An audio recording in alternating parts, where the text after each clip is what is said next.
आज इस वर्तमान आधुनिक युग में पाश्चात्य संस्कृति में रह कर के भी हम अपने जीवन को जी सकते हैं, सुरक्षित कर सकते हैं। इस भौतिक चकाचौंध में रह कर के भी अपने जीवन को आध्यात्मिक रूप से जी सकते हैं। वास्तव में आज का जो युग हमें पाश्चात्य संस्कृति की ओर ले जा रहा है, इसमें स्वयं की हानि हो रही।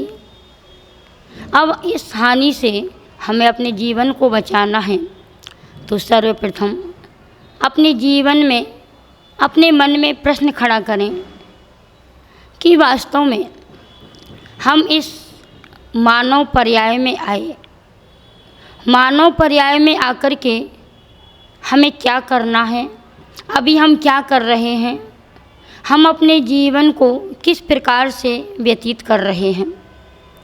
जब तक हमारे जीवन में प्रश्न खड़ा नहीं होता तब तक हमारी ज़िंदगी की शुरुआत भी नहीं होती।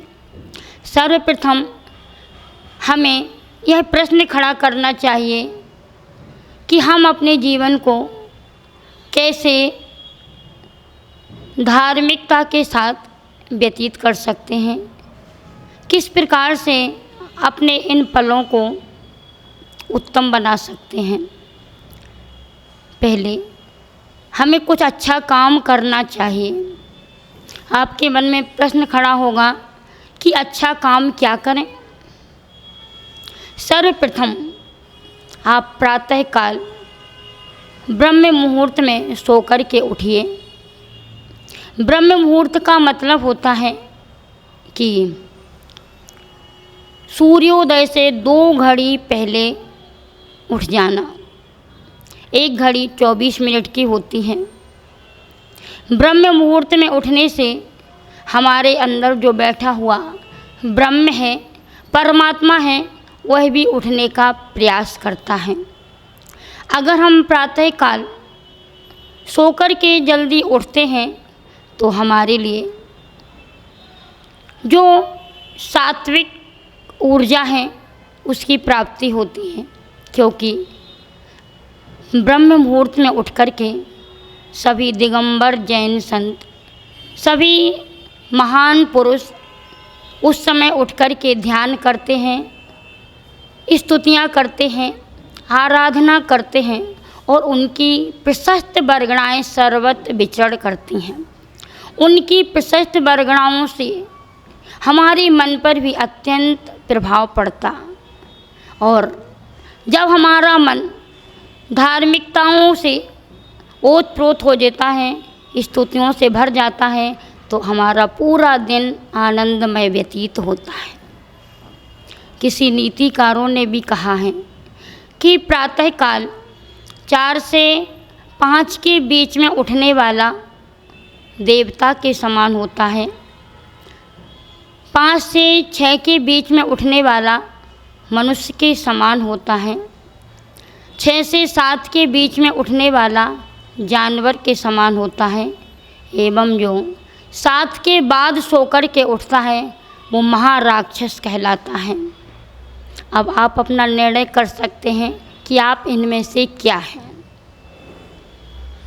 डॉक्टरों ने भी आपको बताया कि आप स्वस्थ रहने के लिए मात्र 6 घंटे की नींद लेकर के भी स्वस्थ रह सकते हैं।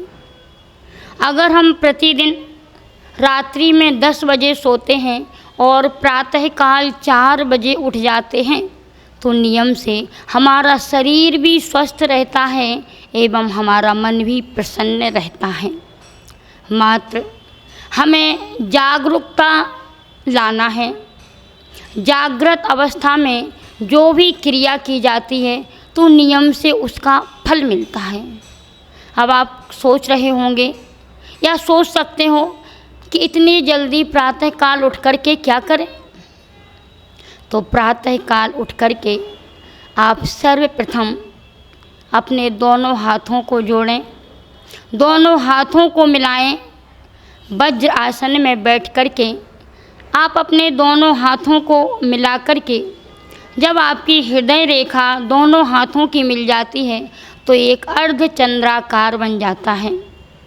और इस अर्धचंद्राकार का महत्व प्रत्येक संप्रदायों में सबसे अधिक महत्व है। इस अर्धचंद्राकार का मतलब होता है सिद्ध शिला। हमारे अर्धचंद्राकार के ऊपर जो 8 अंगुलियां हैं, वह 8 अंगुलियां इस बात की प्रतीत हैं कि आप अभी अष्टकर्मों से सहित हैं। आप संसार में जब तक रहोगे तब तक 8 कर्म आपके साथ लगे रहेंगे। यह 8 अंगुलियां आपको 8 कर्मों का ज्ञान करवाती हैं और इन 8 अंगुलियों में 24 पोर हैं। 24 पोर आपको 24 तीर्थंकरों की याद दिलाते हैं, क्योंकि 24 घंटे, एक घड़ी भी हमारी 24 मिनट की होती है और इन 24 घंटों को आपको सार्थक करना है तो मात्र 24 तीर्थंकर को याद कर लो, आपका पूरा जीवन संभर जाएगा। आपको कहीं अन्यत्र जाने की ज़रूरत नहीं। पहले तो कहा जाता था और पहले के लोग करते भी यही थे, प्रातः काल उठ रघुनाथा, मात पिता गुरु को नवाओ माथा। लेकिन आज की यह लाइन बदल गई है, परिवर्तित हो गई है। आज हमने इस लाइन को उल्टा कर दिया कि प्रातः काल उठ रघुनाथा, टीवी चाय मोबाइल को नवाओ माथा। आज आपकी सबसे प्रथम किसके लिए नमस्कार होता है? मोबाइल को। आप सबसे पहले उठोगे और मोबाइल को हाथ में लोगे और उससे ही अपना माथा झुकाओगे। टीवी को देखोगे, उसके सामने आपका माथा झुक जाएगा। चाय को पीने के लिए भी सबसे पहले आपका माथा झुक जाता है, जबकि कहा गया कि सर्वप्रथम उठ कर के अपने से जो बड़े हैं, गुरु हैं, माता पिता हैं, इनको नमस्कार करो, इनकी चरण वंदना करो और अपने से जो छोटे हैं उनको गले से लगाओ और अपने जो बराबर हैं उनको जय जिनेंद्र बोलो। यही हमारी भारतीय संस्कृति है। अगर हम भारतीय संस्कृति के अनुसार अपना जीवन जीते हैं तो वास्तव में हमें हर क्षेत्र में सफलता मिलती है। तो आप प्रातःकाल उठ कर के अपने हाथों में ही टीवी देखें, अपने हाथों में ही मोबाइल चलाएं, क्योंकि अपने पास ही सब कुछ है। ये जो भौतिक साधन आपको मिले, ये तो मात्र आपके लिए एक निमित्त हैं, लेकिन आपका अंतरंग का निमित्त अपने पास ही है, स्वयं के पास ही है। उसका हमें सदुपयोग करना चाहिए। आज प्रातःकाल उठ कर के आप अपने दोनों हाथों को जोड़ कर के इन 24 पोरों पर 24 तीर्थंकरों को स्मरण करें।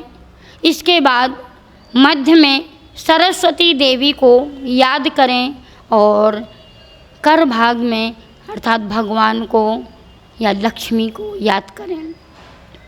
कराग्रे बसते लक्ष्मी, अपने हाथ के कर भाग में लक्ष्मी का निवास होता है।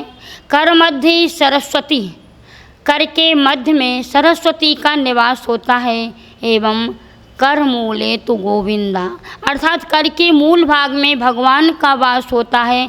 प्रभाते कर दर्शनम, इन सब का यदि प्रातःकाल हम दर्शन कर लेते हैं तो नियम से हमें ऊंचाइयां प्राप्त होती हैं।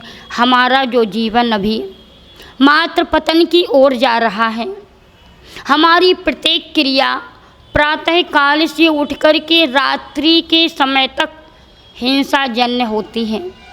हम सर्वप्रथम ब्रुश भी करते हैं, उसमें भी हमारी हिंसा होती है। हम स्नान भी करते हैं तो उसमें भी स्नान में हिंसा करते हैं।